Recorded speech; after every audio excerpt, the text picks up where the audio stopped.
Oke, terima kasih.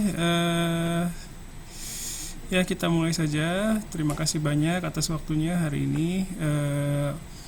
Pertama mau tanya mengenai kendala di pengerjaan tugas kedua.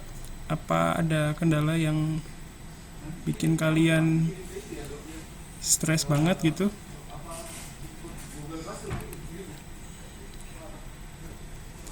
Ada di pengerjaan tugas kedua? Kan di tugas pertama itu saya minta Sensei enggak sensei. ya, oke. Poin catatannya sensei. Oh, nyatetnya bagian pentingnya yang mana gitu ya, identifikasi itunya ya. Iya. Oke. Ada lagi yang lain? Ada kendala dengan Google Classroom-nya? Barangkali? Untuk Google Classroom nggak ada kendala sensei. Nggak ada ya, jadi Untuk saya. bisa submit gitu ya. Siapa tahu ada yang belum Bisa. belum paham gitu sama Google Classroom-nya ya. Oke. Jadi kalau misalnya dalam kondisi sekarang itu, kalau saya lihat mungkin ada beberapa mahasiswa yang belum submit ya, submit tugas kedua ya. Jadi nanti silakan dicek lagi. Kalau nggak salah deadline ini sampai hari Jumat ya, sampai besok. Jadi silakan diusahakan. Jadi tugas itu bukan semata-mata apa ya. Jadi ini juga berdasarkan pengalaman saya melakukan penelitian. Jadi kadang kita nggak bisa paham apa yang mau kita lakukan itu karena ya kita nggak ngerti di daerah itu ada apa aja gitu ya, belum ngerti medannya ya. Makanya saya minta kalian untuk banyak membaca penelitian-penelitian yang terkait dengan subjek atau bidang yang kalian minati gitu ya. Oke, saya akan munculkan slide-nya untuk hari ini sebentar.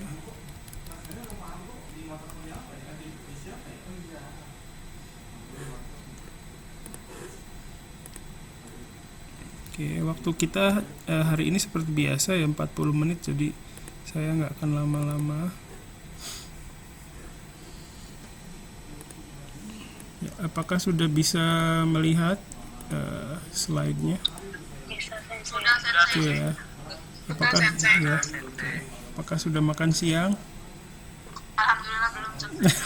Alhamdulillah udah. Ya, makan siang lah ya, jangan sampai pas lagi mikir tuh perutnya keroncongan gitu. Ya. Oke. Oke, saya mulai ya. Oke, jadi di pertemuan sebelumnya kita udah belajar ya sedikit lah ya mengenai penelitian itu apa sih gitu ya. Ngapain kita meneliti? Ya, terus penelitian itu adalah bla bla bla bla bla gitu ya. Terus intinya mencari sebuah solusi untuk sebuah masalah begitu ya. Sebenarnya kita nggak mau masalah dalam hidup kita, tapi mau nggak mau ya harus menemukan sebuah masalah untuk diselesaikan. Nah, supaya semangat masalah itu harus berkaitan dengan diri kalian sendiri. Seperti saya misalnya ya menyelesaikan masalah mengenai TIRU dulu ya. Jadi dulu tuh saya nggak ngerti TIRU itu apaan sih. Waktu ngajar juga saya nggak ngerti gitu. Makanya saya mau menyelesaikan itu dalam sebuah penelitian ya. Waktu itu saya menyelesaikannya dalam sebuah penelitian. Bentuknya itu adalah analisis buku ajar ya. Karena waktu itu saya kuliahnya itu sempat belajarnya di jurusan linguistik linguistik terapan ya, jadi bisa mendekat ke arah pendidikan ya, bukan linguistik murni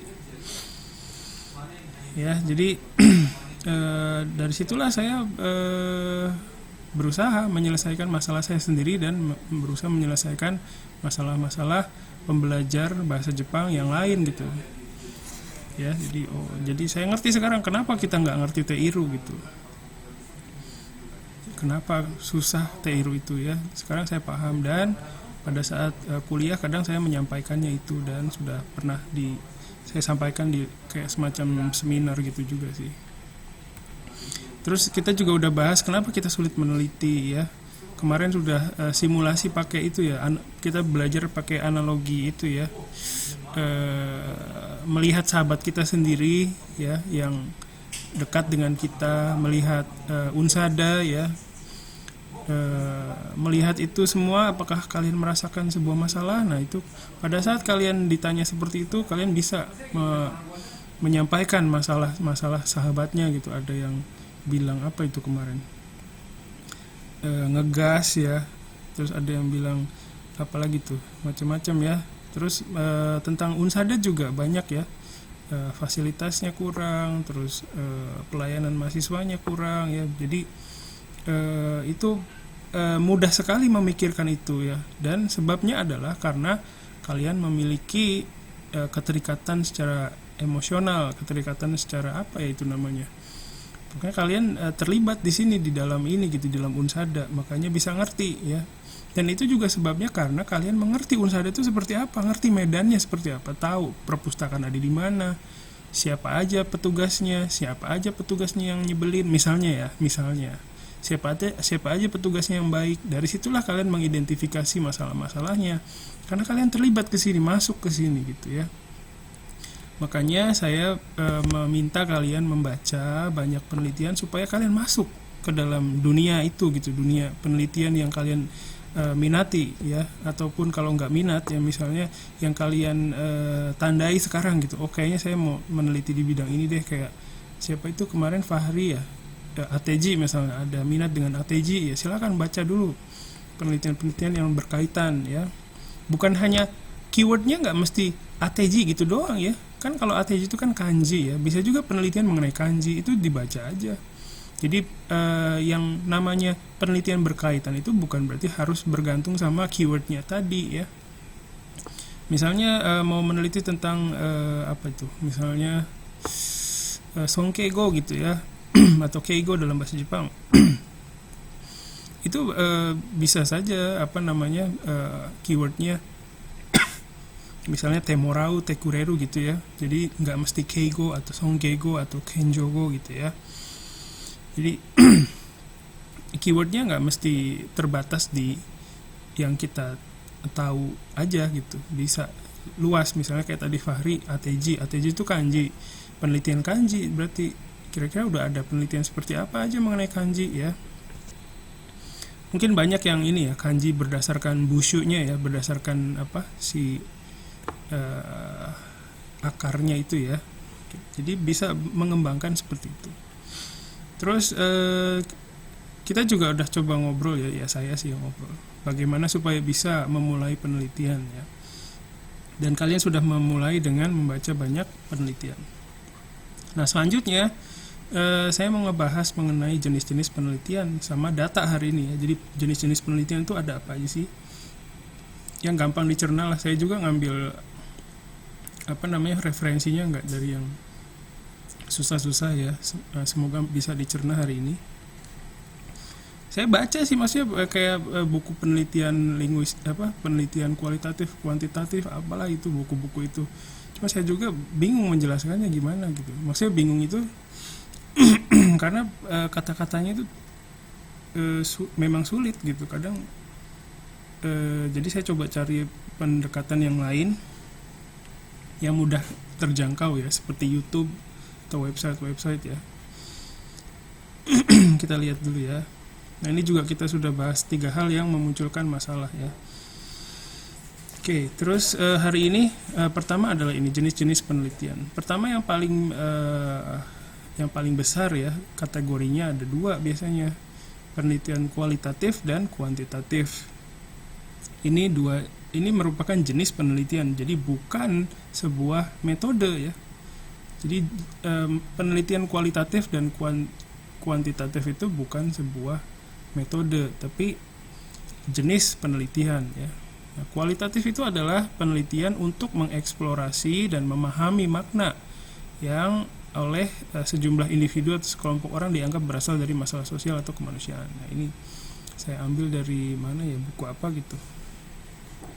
Terus kalau penelitian kuantitatif merupakan penelitian yang menguji teori-teori tertentu dengan cara meneliti hubungan antar variabel. variabel ini apa ya? Ya, nanti dijelaskan. Variabel-variabel ini diukur biasanya dengan instrumen-instrumen penelitian, sehingga daya yang terdiri dari angka-angka dapat dianalisis dengan prosedur statistik. Jadi lebih ke, kalau kuantitatif itu kesannya eksak gitu ya, kalau kualitatif sosial. Kesan pertamanya begitu ya. Jadi kalau misalnya penelitian bahasa, penelitian sosial, sosiologi itu masuk ke kualitatif. Tapi kalau misalnya udah penelitian mengenai vaksin, mengenai misalnya dulu istri saya tuh meneliti mengenai kemungkinan survival penderita ini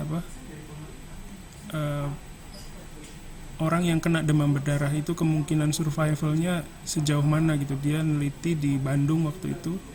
Nah, itu dia pakai data-datanya dari dinas kesehatan gitu, berupa tabel-tabel gitu ya. Terus nanti dia outputnya itu berupa diagram, berupa tabel, berupa angka-angka gitu, menjelaskan mengenai kemungkinan, berapa besar kemungkinan seorang pasien demam berdarah itu bisa survive gitu. Itulah penelitian kuantitatif, jadi banyak berkaitan sama angka-angka gitu ya. Kalau kualitatif itu banyak berkaitan sama deskripsi ya, mendeskripsikan suatu fenomena, sebuah fenomena itu macam-macam fenomena, termasuk fenomena bahasa ya. Oke, kita lanjut dulu. Nah, ini juga ada penelitian bahasa ya, ada penelitian sinkronis dan diakronis. Kalau sinkronis itu penelitian bahasa yang dilakukan terhadap sebuah fenomena bahasa di di waktu tertentu. Misalnya seperti ini, misalnya meneliti bahasa slang di Indonesia pada tahun 2020 atau 2019 gitu ya. Ada apa saja di situ, bahasa slangnya atau bahasa anak mudanya. Terus menganalisis apa sih sebabnya muncul bahasa-bahasa itu. Kayak sekarang kan ada macam-macam ya, bahasa-bahasa yang dulu waktu saya SMA itu nggak ada, kayak kepo, kayak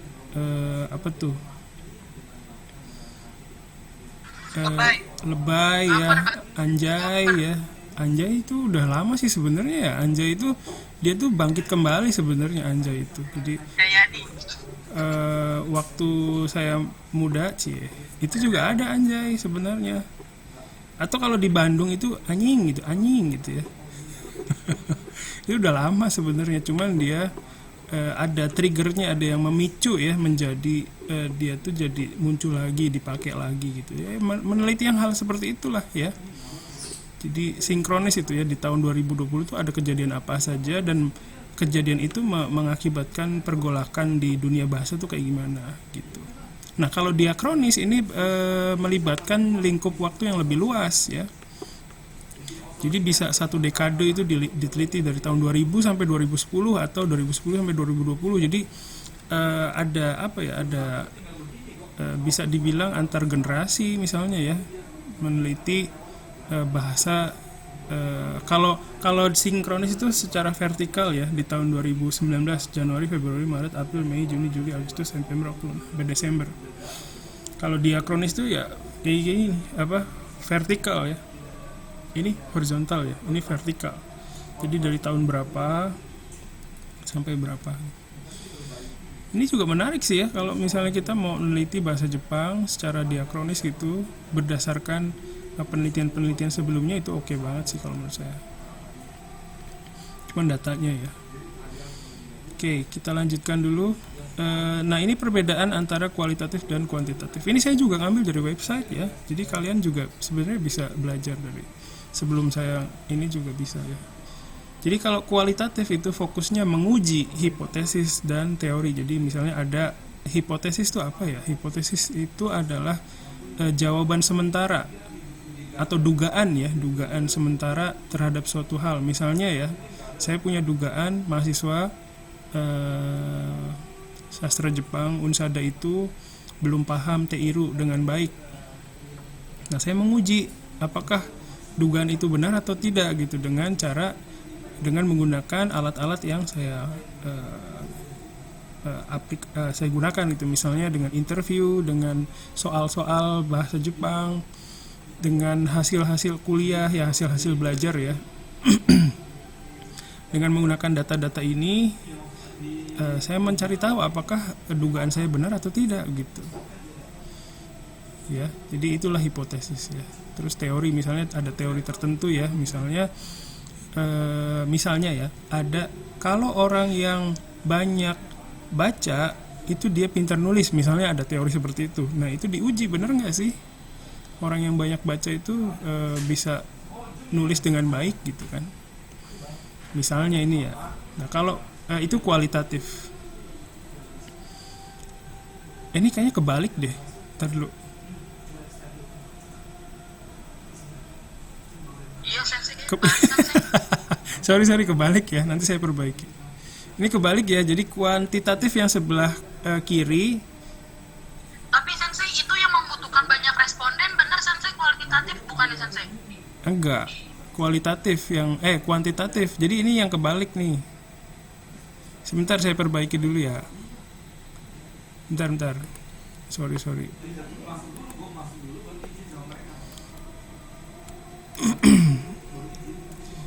Sebentar.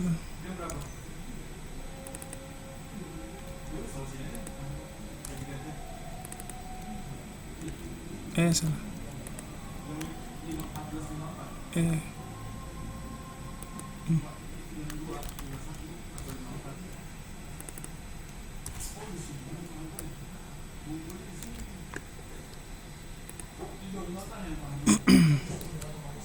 Oke, maaf, saya tampilkan lagi.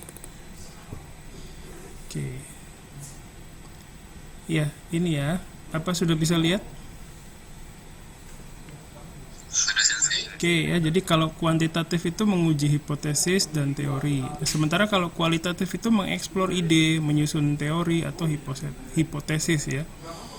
Terus kalau analisisnya, analisisnya kalau kuantitatif itu dilakukan melalui perhitungan matematika seperti tadi yang saya ceritakan tentang penelitian istri saya ya, atau statistik ya. Nah, kalau kualitatif itu lebih ke rangkuman, melihat yang kalian lakukan itu ya, membuat kategori. Nah, membuat kategori ini seperti apa nanti kita lanjutkan di kesempatan yang lain. Dan membuat interpretasi. Jadi kan nanti ada data tuh, kita menginterpretasi itu seperti apa gitu. Jadi dengan melihat data ini artinya bahwa misalnya ya ada apa namanya data yang menunjukkan datanya itu berupa hasil latihan mahasiswa tentang TIRU misalnya. Terus banyak yang salah misalnya, saya menginterpretasikan itu bahwa berarti memang benar mahasiswa belum mengerti gitu tentang TIRU, misalnya seperti itu ya. Terus ada selanjutnya bentuk ekspresinya, maksudnya bentuk ekspresi itu maksudnya bentuk penulisannya ya, penyajian hasil penelitiannya. Kalau kuantitatif itu lebih banyak digambarkan dengan angka, grafik atau tabel ya. Tapi tetap sih ada deskripsinya juga. Nah, kalau kualitatif itu lebih banyak diekspresikan dengan dalam deskripsi kata kalimat begitu ya. Terus respondennya, nah kalau kuantitatif karena mengutamakan kuantitas ya, jadi respondennya harus banyak ini. Semakin banyak nilai si penelitiannya itu bisa dinilai semakin tinggi ya. Nah, kalau kualitatif ini membutuhkan lebih sedikit responden, tapi sedikit banyaknya ini ya, itu relatif kalau kualitatif juga ya. Misalnya penelitian, ada seorang peneliti yang meneliti mengenai kehidupan suku Morowai, ada ya di Papua ya kalau nggak salah, Morowai kalau nggak salah.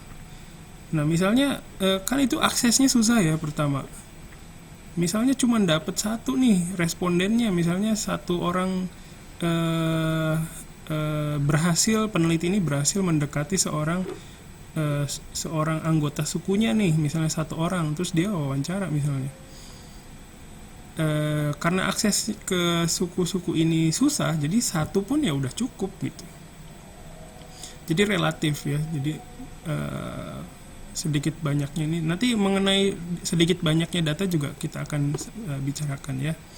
Terus jenis pertanyaannya ini kalau kuantitatif itu tertutup, maksudnya tidak banyak memberikan pilihan kepada respondennya untuk berkreasi di jawabannya ya. Misalnya benar salah, jawaban pilihan ganda ya. Nah kalau kualitatif itu lebih pertanyaan terbuka, jawabannya bebas. Misalnya, menurut kamu Unsada tuh udah oke belum sih? Nah jawabannya kan macam-macam tuh, nah, jadi bebas jawabannya. Pertanyaannya terbuka. Terus ini kata kuncinya. Jadi kalau untuk kuantitatif itu pengukuran, dia pakai instrumen untuk mengukur gitu. Angka nanti keluarnya ya. Pengujian, nanti melakukan tes, terus objektivitas ya. Jadi setiap tesnya juga harus jelas prosedurnya ya. Dan hasilnya itu yang konsisten gitu. Jadi diuji dimanapun data tersebut dengan instrumen yang sama itu hasilnya sama gitu. Harus begitu. Jadi makanya banyak berkaitan sama hal-hal yang medis, biologi, kimia gitu ya, kayak matematika gitu ya kesannya. Nah kalau kualitatif itu pemahaman ya. Jadi dengan melakukan penelitian kualitatif kita lebih paham terhadap sesuatu gitu.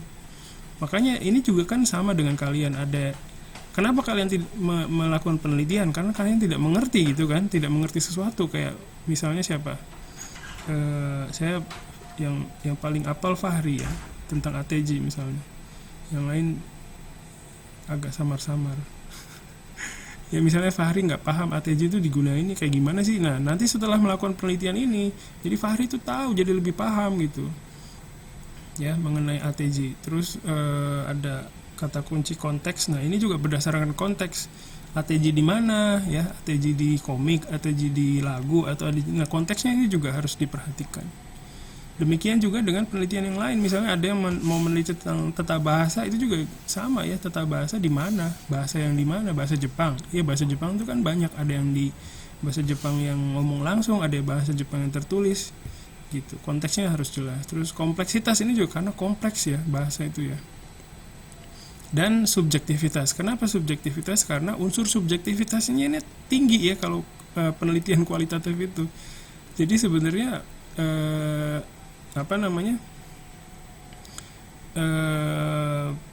makanya kalau setiap kadang kita kalau baca penelitian kualitatif itu ya, kalau misalnya dilihat dari sudut yang lain tuh sebenarnya celahnya masih banyak karena unsur subjektivitasnya tinggi gitu. Kayak supaya kita juga nggak bisa membiarkan subjektivitasnya ini meninggi sih ya. Jadi bagaimana caranya supaya bisa dipercaya sama orang hasilnya gitu loh. Kalau subjektivitasnya tinggi itu kemungkinan dipercaya sama orangnya sedikit gitu, rendah ya. Oke. Saya lanjutkan dulu ya. Terus nah ini metodenya baru ya, metode pengumpulan data antara kualitatif dan kuantitatif. Jadi kalau kualitatif itu ada wawancara, ada focus on group discussion, maksudnya diskusi dalam sebuah grup ya. Terus etnografi ini maksudnya ini ya, penelitian mengenai sebuah komunitas misalnya. Terus penelitinya itu masuk ke dalam situ, terus berinteraksi ya. Ini juga jenisnya macam-macam, ada yang terlibat langsung, ada yang melihat dari luar aja, semacam observasi juga sih. Ya, terus studi literatur. Nah, studi literatur inilah yang kalian sudah lakukan kemarin ya. Nah, kalau kuantitatif ada survei, eksperimen, observasi, lebih ke yang tadi saya bilang ya, eksak begitu kesannya.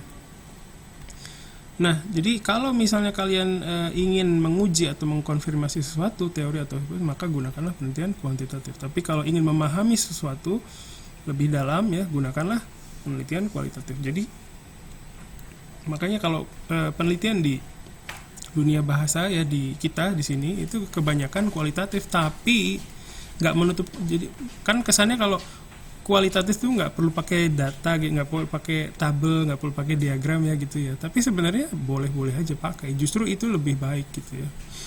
Jadi sebenarnya nggak murni kualitatif. Jadi ada penggunaan metode dari kuantitatif juga, kayak pengumpulan data ya berupa kalimat gitu kan. Kalimat itu nanti bisa diolah menjadi diagram, tabel seperti itu. Oke ya, terus nah ini saya mau ngomongin data. Sebelum itu ada yang mau ditanyakan dulu?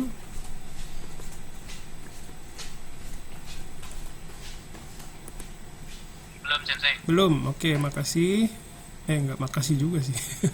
Ya, saya lanjutkan. Nah, data itu apa? Nah, data ini merupakan potongan informasi yang digunakan untuk melakukan sebuah penelitian. Terus data merupakan material mentah yang dikumpulkan dari sebuah proses pengumpulan sampel ya. Terus data digunakan sebagai bukti atau petunjuk untuk menjawab pertanyaan dalam sebuah penelitian. Jadi kalian nanti akan diminta untuk membuat sebuah pertanyaan, bukan sebuah sih, sebuah dua buah gitu ya, pertanyaan dalam penelitian kalian. Misalnya mau neliti tentang makna dan penggunaan. Jadi pertanyaannya apa makna dari bla bla bla dan bagaimana penggunaan dari bla bla bla? Pertanyaannya biasanya akan seperti itu. Contohnya sampelnya kayak misalnya punyanya Fahri lagi Fahri lagi penelitian mengenai ATG misalnya dalam komik misalnya ya.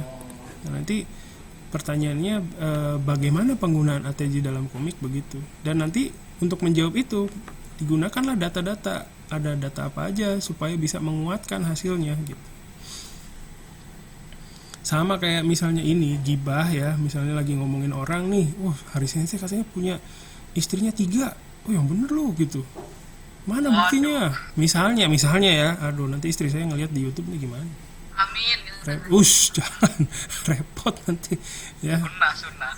Astagfirullah, ini pura-puranya ya supaya kalian bangun gitu. Saya ngasih itu ada tujuannya. Misalnya ya, dengar nih, katanya Hari Sensei tuh punya istri 3 gitu. Mana buktinya lu? Asal ngomong doang. Nah ini nih buktinya, misal foto misalnya ya. Atau misalnya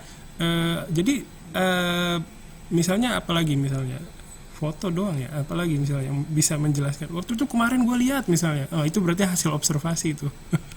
Ya. Kemarin lihat tuh ada Hari Sensei sama siapa gitu. Gandengan misalnya.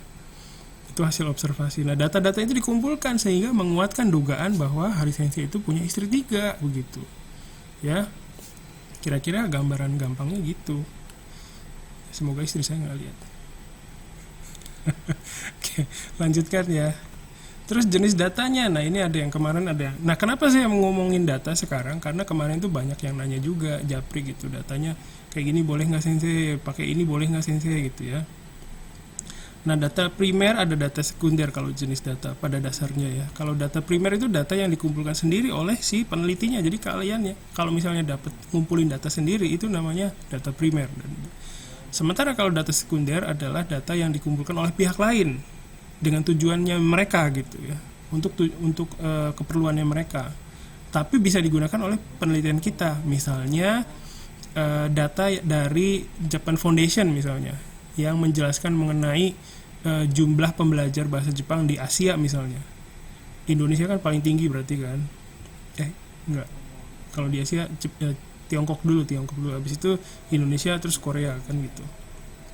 Nah, kalau data yang seperti itu bisa dikatakan sebagai data sekunder gitu. Jadi orang lain yang ngumpulin, bukan kita. Kalau kita yang ngumpulin sendiri itu namanya data primer. Terus data penelitian bahasa itu berupa apa? Ya. Waktu kita 10 menit lagi. Pertama, data penelitian bahasa itu biasanya ya kalimat atau tuturan bahasa Jepang baik oleh penutur asli orang Jepang ataupun pembelajar ataupun kalian gitu ya. Jadi tergantung tujuan penelitiannya untuk mau ngapain gitu. Ya, terus kalimat ini juga kan ada ragam, ada tulisan, lisan begitu kan. Kalau tertulis ada bisa ngambil dari koran, bisa ngambil dari novel, komik, blog, postingan medsos ya. Siapa tahu kalian mau neliti bahasa lewat Twitter gitu kan, cuitan Twitter. Ternyata kalau di Twitter tuh ada kondisi fenomena bahasa seperti ini misalnya.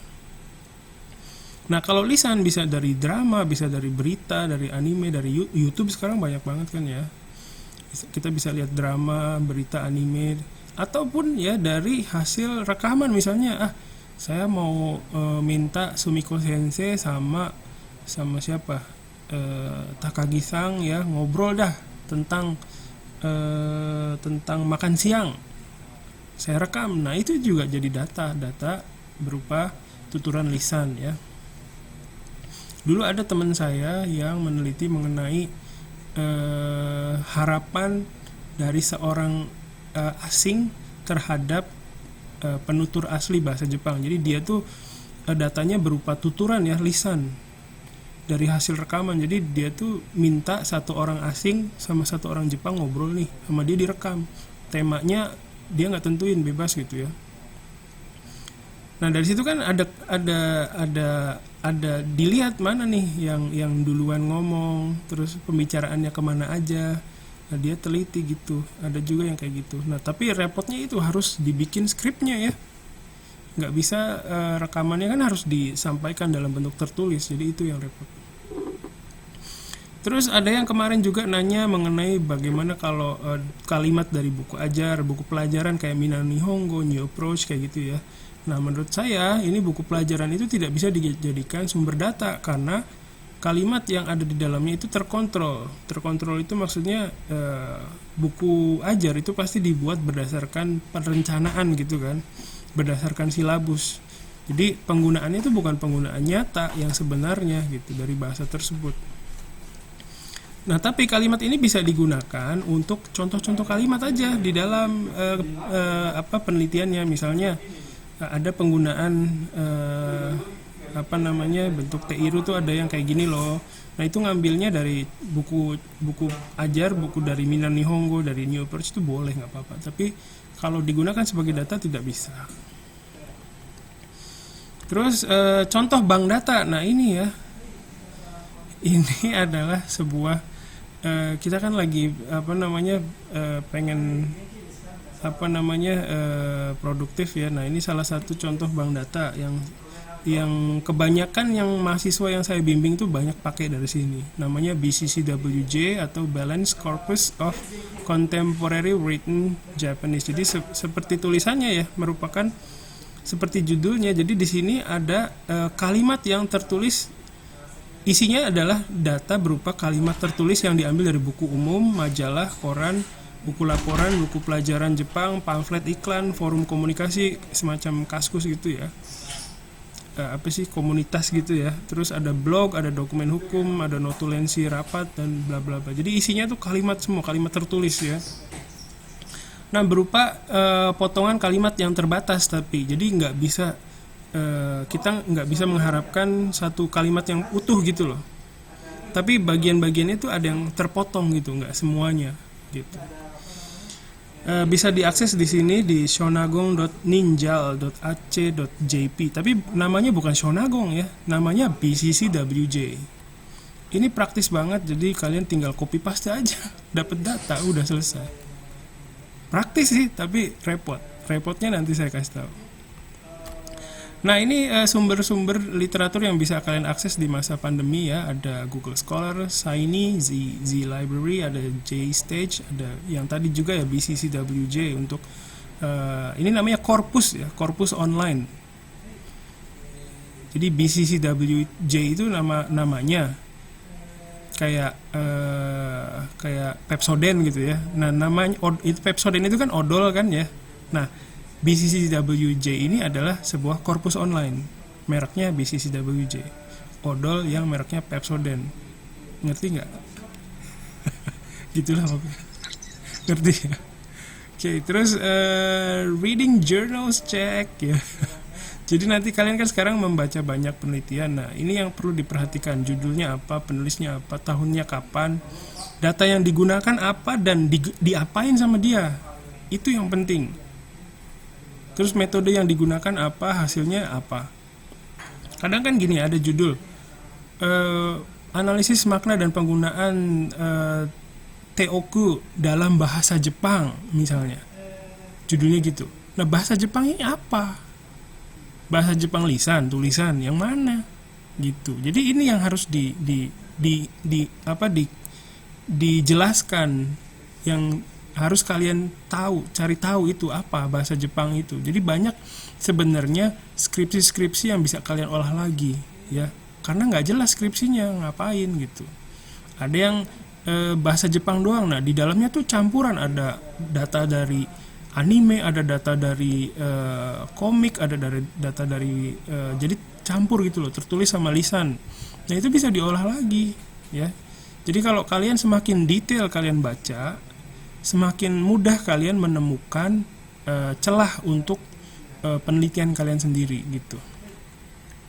Nah ini link yang penting yang terkait mata kuliah ini ya. Jadi ada Google Classroom, ada WhatsApp Group, ada link ke Google Drive saya di Madlit semi linguistik ini isinya ada bab satu banyak, nggak banyak juga sih, punya sempainya ya yang saya bimbing, terus ada penelitian-penelitian saya pribadi ya, dan terakhir ini sumber dari penjelasan tentang penelitian kuantitatif dan kualitatif tadi. Ya, silakan, ada sekitar 2 menit silakan untuk sesi tanya jawab. Saya stop dulu ininya. Silakan. Ada yang mau ditanyakan dulu?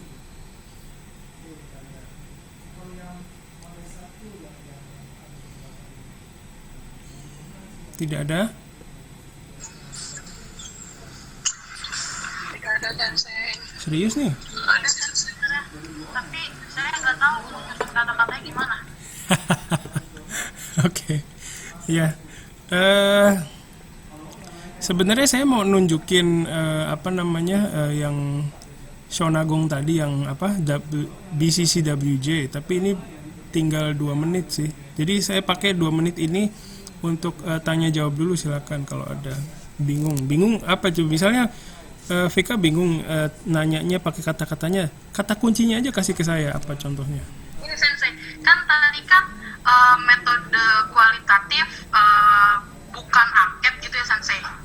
Angket kan maksudnya kuantitatif. Iya. Tapi kemarin saya dikasih tahu sama cutting dia ngambil linguistik tapi pakai Google Form.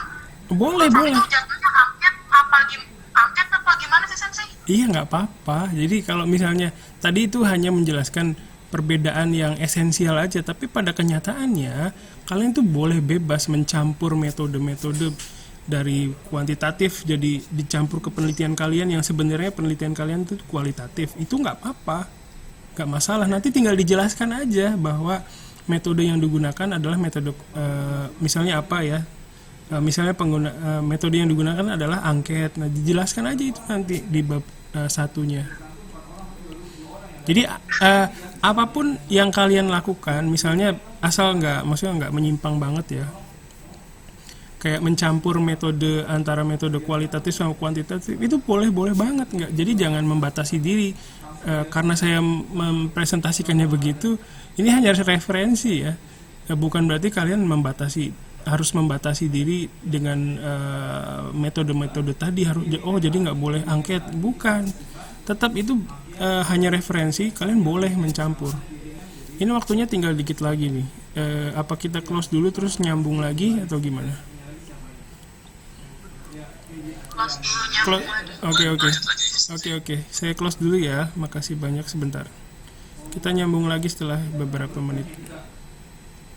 Kasih.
Ya, makasih, sebentar ya.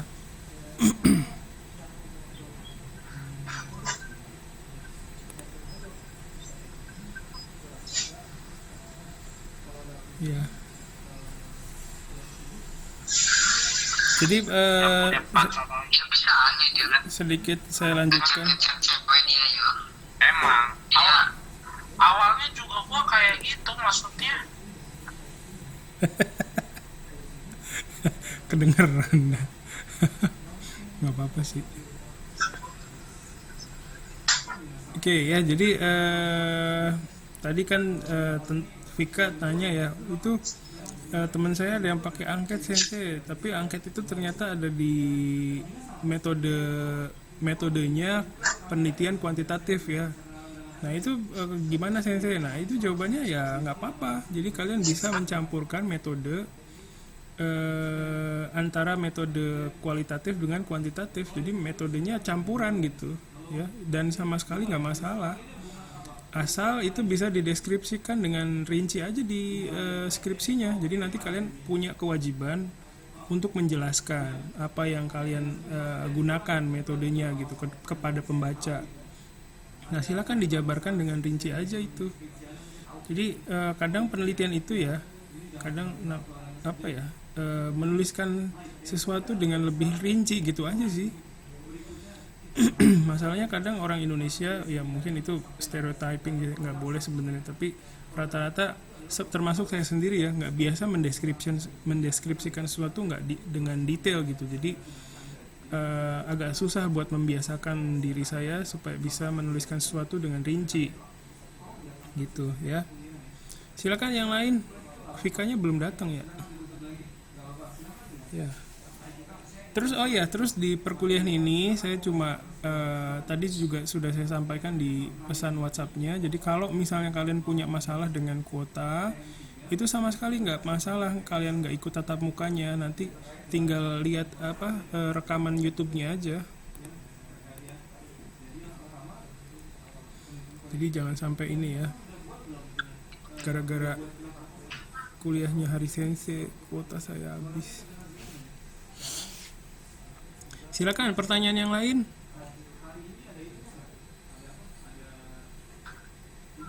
Saya mau tanya sensei. Boleh silakan. Ini misalkan ya waktu semester sebelumnya, kalau sempat tadi bilang sama dosen juga, katanya data itu harus dari jurnal atau skripsi lain, nggak boleh dari Wikipedia atau blog. Tapi misalkan sensei ini benar-benar skripsi baru yang belum ada orang bahas, tapi kayak misalnya di blog atau di wiki dan YouTube mungkin ada apakah bisa ngambil di situ? Oke ya, udah pertanyaannya. Itu dulu. Oke, jadi sebentar kita mungkin ya ada perbedaan definisi data antara apa yang saya bicarakan dengan apa yang ada di kepalanya Fahri nih. Jadi data itu tadi bilangnya boleh ngambil dari jurnal. Maksudnya ini mungkin data yang dimaksud dengan ini mungkin bukan data ininya ya, bukan data terkait sama subjek penelitiannya. Iya, bukan ya. Jadi harus dipisahkan, itu data itu bukan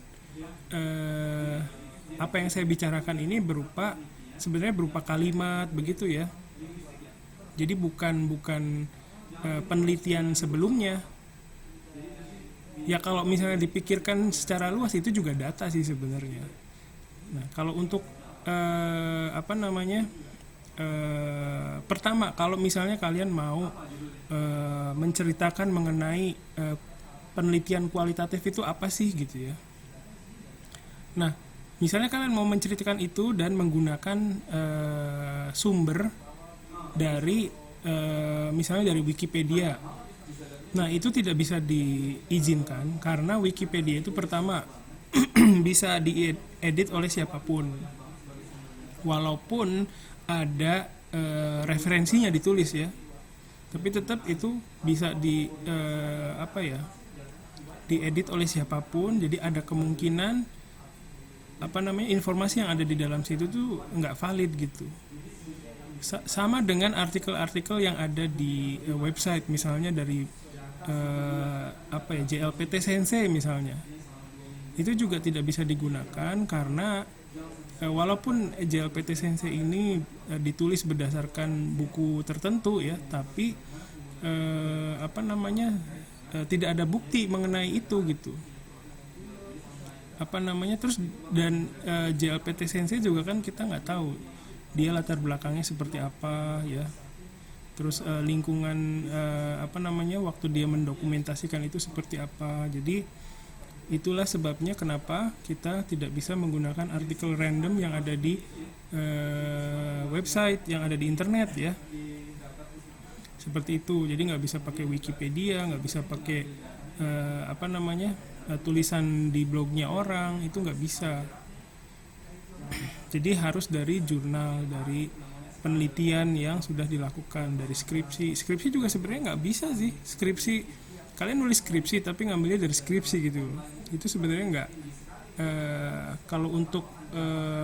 Kalau misalnya mau menceritakan bahwa ada penelitian semacam ini loh, itu boleh ceritain skripsi yang lain. Tapi kalau ngambil atau ngutip sebuah teori dari situ, itu nggak disarankan. Misalnya ngambil definisi penelitian kualitatif dari skripsinya si A. Nah, si A ini sebenarnya ngambil dari sebuah buku misalnya. Nah, nggak bisa ngutipnya dari A. Jadi kalian harus berusaha nyari bukunya gitu. Nah, sekarang kan susah ya, maksudnya nyari referensi nggak bisa ke perpustakaan. Makanya kemarin saya kasih link-link yang sudah kemarin kalian lihat ya, ada ada Google Scholar kalian udah pasti tahu semua. Terus Shiny, ada Z Library, ada JStage ya. Jadi silakan manfaatkan itu untuk mencari tahu penelitian-penelitian yang sudah ada sebelumnya. Mungkin seperti itu Fahri ya. Kalau misalnya kalian memaksakan pakai artikel yang dari dari website, dari internet gitu ya, yang latar belakangnya nggak bisa dijelaskan, itu ya nanti dipertanyakan di sidangnya, karena ya nanti nggak sesuai ya, nilai validitasnya berkurang, nilai kepercayaan orang terhadap skripsi kalian jadi menurun. Intinya begitu. Nanti kan ditanya, ini dasarnya penulisannya apa dari artikel website ini, lah kok gitu. Nanti kan istilahnya misalnya gini, misalnya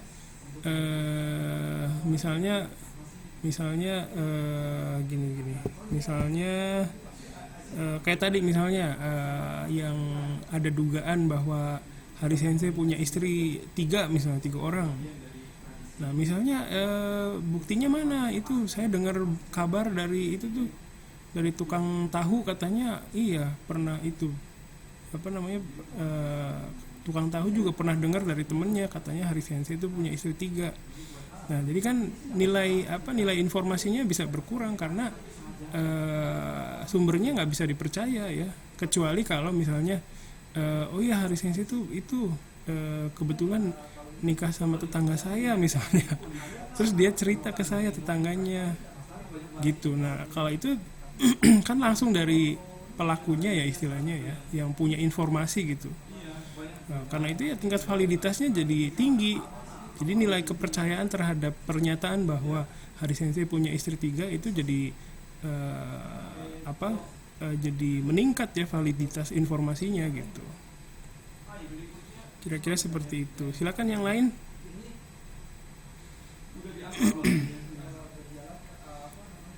Kalau misalnya bingung mau nanya apa, keywordnya aja kasih ke saya.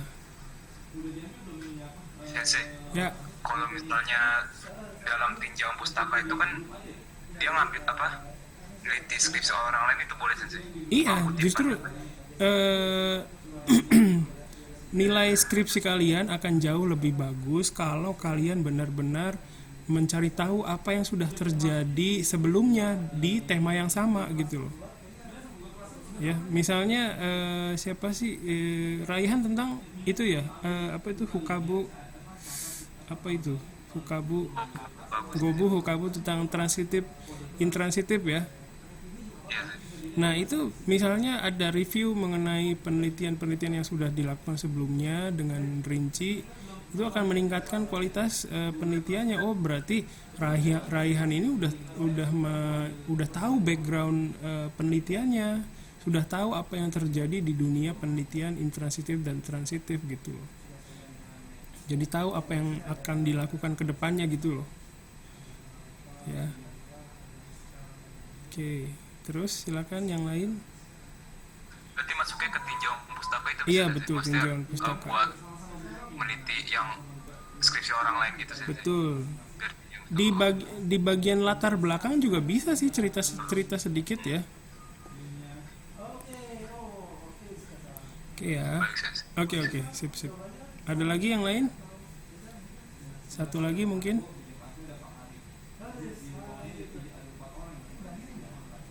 Oke, kalau nggak ada saya mau nunjukkan BCCWJ ya, yang kemarin yang tadi saya tunjukkan. BCCWJ ya. Sebentar. Oke. Apakah sudah bisa melihat?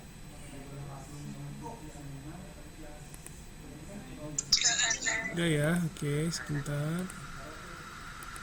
Jadi ini tampilan awal untuk BCCWJ ya. Di sini ada penjelasannya mengenai cara pakainya juga ya.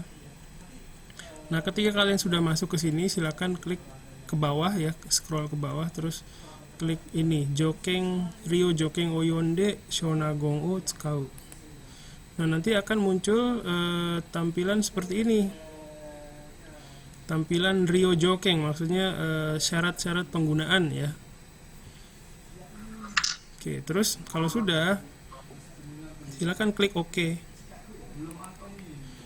Nanti kalian akan diarahkan ke halaman yang lain. Nah, ini halamannya. Nah, di sini kita bisa lihat, di sini ada search bar ya. Di sini kita bisa mengetik keyword yang kita maui. Terus ada tombol kensaku atau search ya, ada tombol cancel.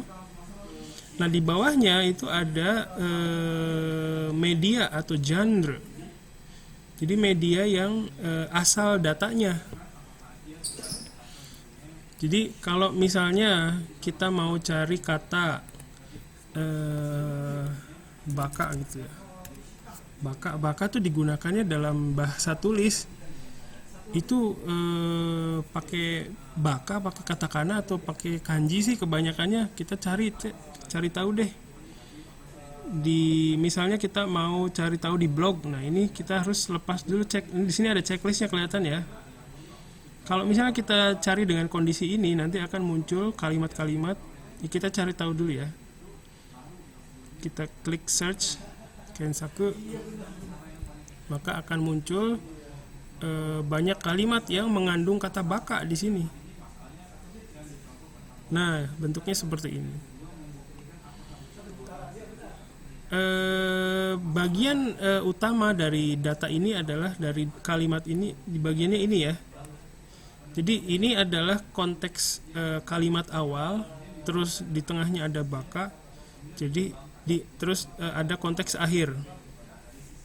Nah, di sini kalian bisa lihat, di sini ada titik kan ya, berarti kalimatnya mulai dari sini nih. Jadi ini adalah potongan dari sebuah tulisan ya.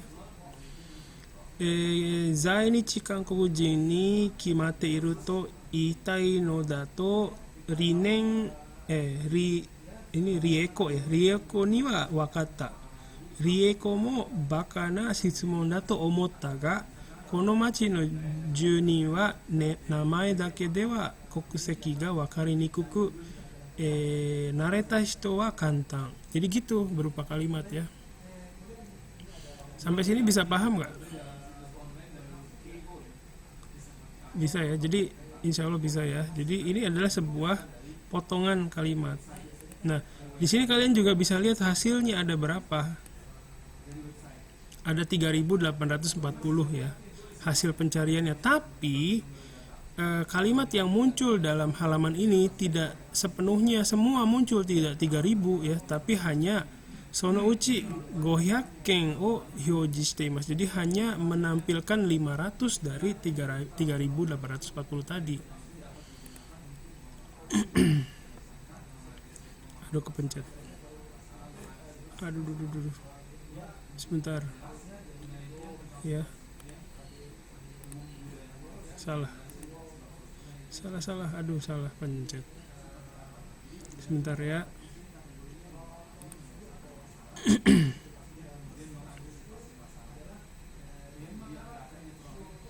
Bentar.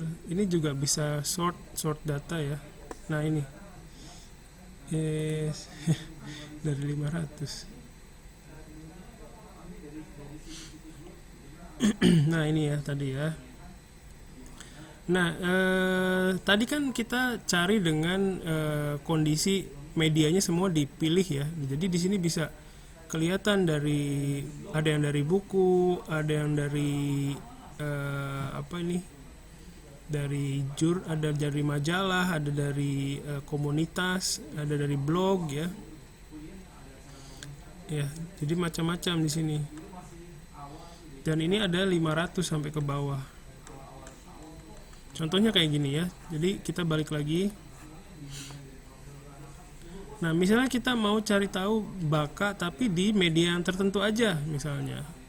Kita cari di blog aja deh. Nah, terus kalau kalian lihat di sini juga ada tahunnya ya, dari tahun berapa sampai berapa. Ini rata-rata sampai tahun 2005 sih. Misalnya kita mau cari kata baka di blog. Jadi kita lepas semuanya, sisakan satu aja blog ini ya, kayak gini. Kita cari tahu deh dengan kata ini baka munculnya berapa sih.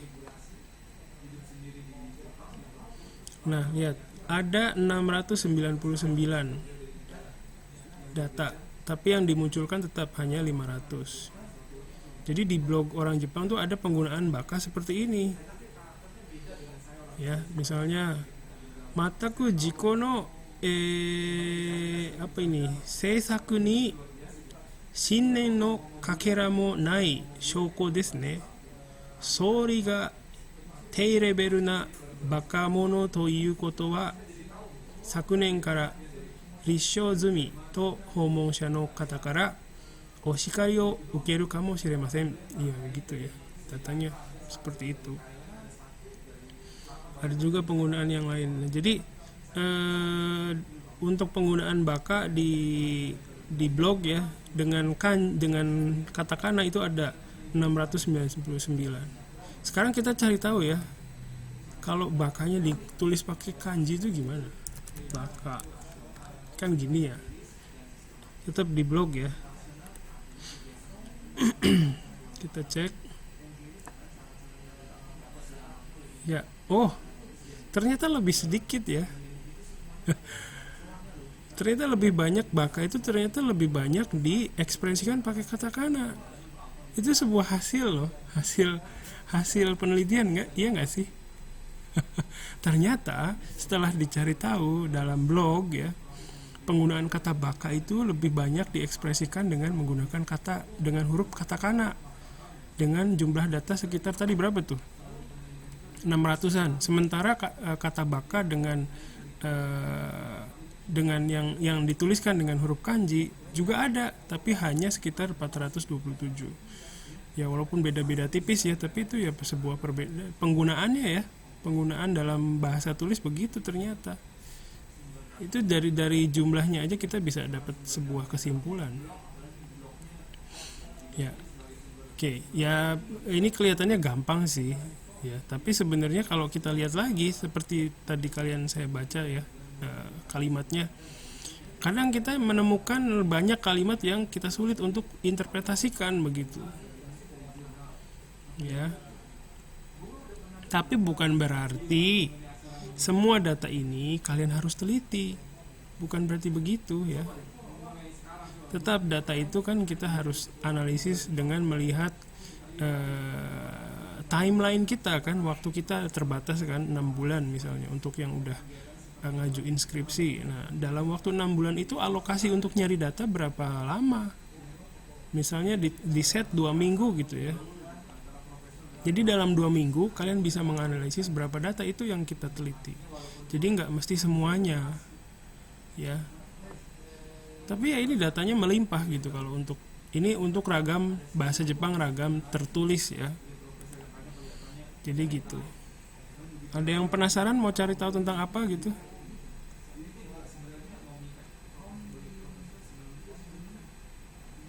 Ya nanti boleh lah. Ya gimana? Sensei, ini bisa dipakai buat nyari kayak partikel juga sensei. Bisa.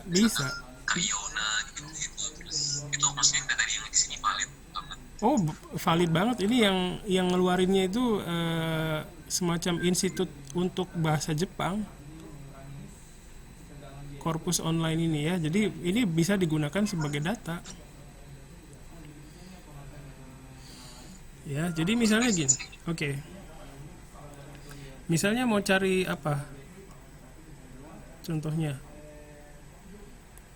Waktu itu ada yang bahas waktu itu ya ada yang bahas Tameni ya. Sama Yoni bedanya apa sih gitu. Nah, dia nyari tahu di sini. Tameni ya, kita munculkan. Nah, ini ada nih, tapi cuma sedikit. Ada nih banyak. Ada 374 data. Tapi Tameni ini bukan berarti artinya untuk semua ya. Ada juga yang artinya Tameni itu ada yang menggambarkan hubungan sebab akibat, karena gitu ya. Jadi harus dipilah-pilah lagi data ini. Ini tinggal di copy paste aja begini ya. Di blok gitu. Sampai bawah.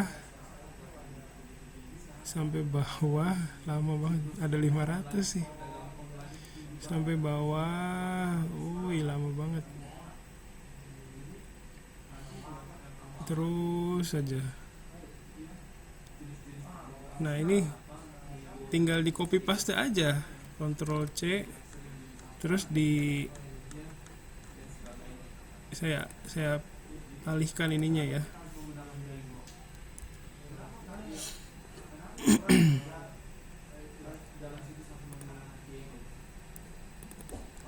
Nah, apa sudah muncul Excel? Nah, tinggal di copy paste aja gini. Jreng.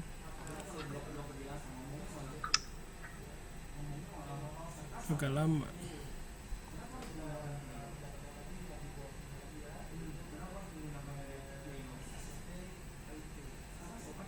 Waduh, lama. Banyak soalnya. Nah, itu dia. Belum. Nah, gitu tuh kan. Inilah datanya. Jadi kalian itu nanti mengolah data sebaiknya pakai Excel begini. Jadi misalnya gitu ya. Diolah lagi nih, harus di setting lagi. Nah, inilah data yang kita gunakan nantinya.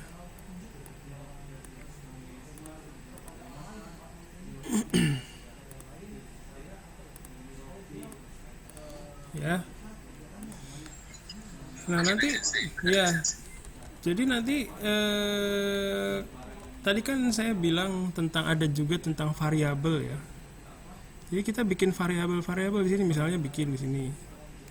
Ini untuk mengidentifikasi Tameni-nya itu apakah Tameni yang untuk artinya. Jadi kita mesti cari tahu dulu Tameni itu artinya ada berapa. Misalnya Tameni yang artinya untuk ada satu. Ada Tameni yang artinya untuk, ada Tameni yang artinya karena gitu. Kita harus identifikasi satu-satu. Ini artinya apaan nih? Yattama o enjiru tameni umarete kita mitai datta yo. Oh, berarti ini untuk gitu kan. Salah. Untuk. Terus booking joren sama ga iyagarase de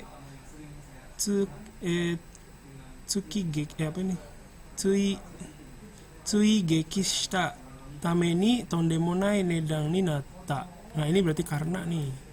Karena kalau saya ada sedikit kebebasan dalam mengidentifikasi fungsi tameninya ya. Tapi mungkin kalau kalian ada juga yang kesulitan ini artinya apa gitu. Itu wajar, nggak apa-apa. Shumatsu drama no kyouso de ante shita ichi o shimeru tame ni koufun shite iru. Karena ini ya. Gitu. Shikichi de ryokakka ya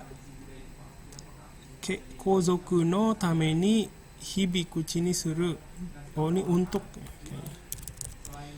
Nah, untuk mengidentifikasi ini bukan berarti kalian harus mengartikan semua ya, repot. Kalau ngartiin semua repot. Jangan dipikir semua data itu harus diartikan. Ketika kalian mikir begitu, udah stres duluan dah. Udah menyerah nanti ya. Jadi jangan pikir bahwa kalian tuh harus mengartikan semua data, itu enggak. Nanti yang diartikan itu hanya yang ditampilkan di skripsi aja, nggak mesti semua. Tapi kalau kalian perlu mengartikan itu supaya lebih jelas, itu nggak apa-apa. Tapi bukan berarti harus diartikan semua. Dapatnya 500, oh berarti harus semua diartikan, ya repot ya. Fudosang, oh tameni naru, oh tameni naru ini beda lagi. Ini beda lagi, kasih X gitu ya. Nah inilah kalian nanti akan mengidentifikasi, nanti bikin, ini namanya variabel yang pertama. Nanti kalian bikin variabel kedua, apalagi ketiga, keempat. Nanti berdasarkan variabel-variabel ini, setiap variabel yang kalian buat itu berarti sebuah cerita yang bisa kalian ceritakan di hasil analisis di bab 3 gitu. Jadi semakin banyak variabel yang kalian buat di sini, jadi ya itu semakin banyak hal yang bisa kalian ceritakan di hasil analisis di bab 3 ya. Terus kira-kira dengan ini apakah ada gambaran mengenai pengolahan data, terutama dari ini ya, data berupa ragam bahasa tulis ya. Kalau ini dari blog, apa udah ada ya sedikit gambaran, ada lah ya. Ada sih, ada. Oke. Sama kayak Fahri juga ATJ bisa dicari di sini. Ya, jadi atau iya itu kalau itu ya kan ceritanya mau dari anime ya kalau nggak salah. Ya, jadi kira-kira seperti itu. Nanti kita bisa main-main dengan data ini di lain waktu ya. Sebentar saya tutup dulu. Iya, kira-kira itu saja yang mau saya sampaikan hari ini. Semoga bisa menambah referensi kalian dalam berjuang meneliti sesuatu. Silakan kalau ada yang mau bertanya. Saya mau nanya lagi. Silakan.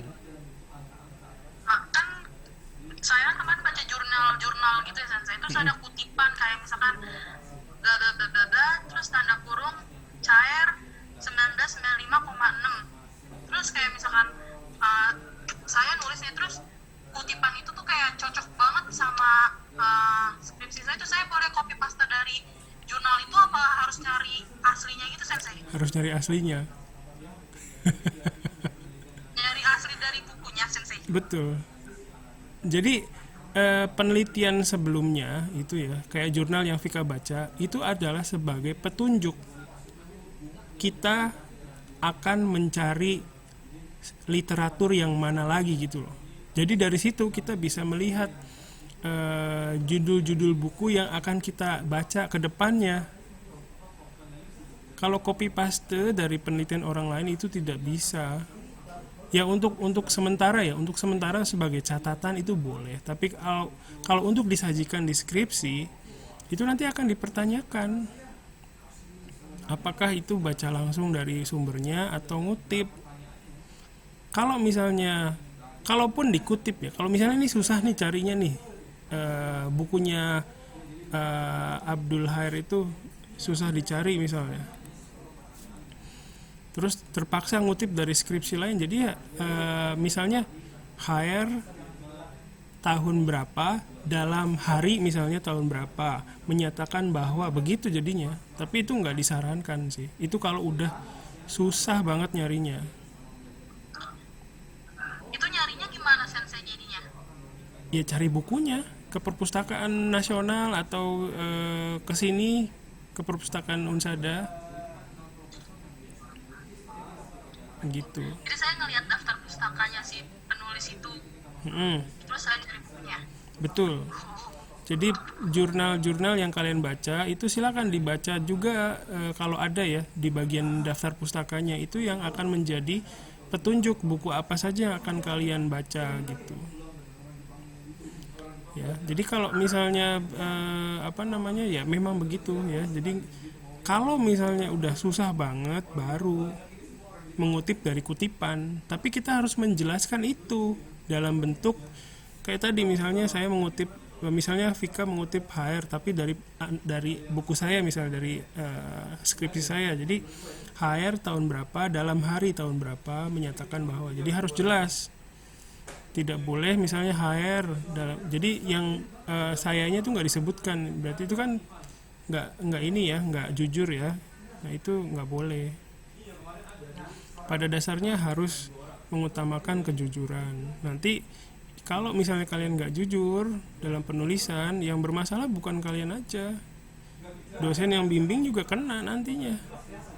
Parah-parahnya bisa berhenti jadi dosen. Hati-hati ya. Kita juga dalam menulis sama, dosen-dosen itu dalam meneliti juga sangat berhati-hati dalam kutip mengutip ya, nggak bisa sembarangan. Kira-kira gitu, Vika. Silakan. Terima kasih, Sir. Ya, oke. Silakan yang lain. Tidak ada. Kalau iya silakan. Saya mau nanya tapi di luar dari mata kuliah ini ya, Sensei. Iya boleh. Kan hari ini udah pengumuman dosen pembimbing. Iya. Setelah itu yang mengambil mata kuliah skripsi menghubungi dosen pembimbing tersebut. Iya. Keduanya atau hanya dosen pembimbing pertama? Kedua-duanya. Dua-duanya. Betul. Ya, Sensei. Oke. Yang lain silakan. Tidak ada ya. Kalau tidak ada, sekali lagi terima kasih sudah 2 kali sesi, berarti 90 menit ya. Terima kasih atas waktunya. Yang nanti kalau ada pertanyaan silakan di WhatsApp grup aja ya. Sekali lagi terima kasih. Assalamualaikum warahmatullahi wabarakatuh. Sampai ketemu lagi yang lain kali. Terima kasih ya. Ya. Semangat. Semangat. Semangat Sensei, semangat.